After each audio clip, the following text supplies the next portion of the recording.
Hi, what's up? I'm Chris, and we're going through this year's PSAT. We're on section 4, question number 32. It's a math question in the grid-ins, which says, if A over C equals 4 and A equals 2, what is the value of 3C? So here we have two variables, but they give us a number for A that we can go ahead and substitute in. So let's do that and see what we get. We end up with 2 over C equals 4. Now to solve for C, whenever you have a denominator, to get rid of it, you're going to multiply both sides by that value. So here you do times C to cancel that out, and times C over here. So we get 2 equals 4C. Divide by 4 on both sides, and you get 2 over 4 is equal to C. And 2 over 4 we want to reduce to 1/2 just to make our math easier later on.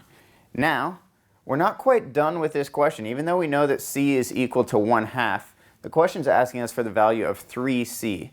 And I can guarantee you that on this year's PSAT, the most commonly input incorrect answer on this question was 1/2.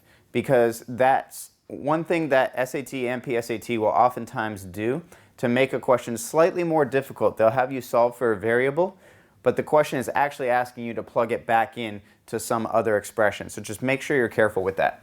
Here we have 3 times C, so we're going to substitute in 1/2 in place of C, and let's see what we get. 3 times 1/2. We multiply straight across, which would give us 3/2. If you type that into a calculator, it might give you 1.5. Either way, that's the correct answer. And when it comes to gridding in, you could grid in fraction form or decimal form. It's totally up to you. You just want to make sure that you follow the appropriate grid-in instructions at the beginning of the section to make sure you do so correctly. For more, please feel free to click here for question 33, and thanks for watching.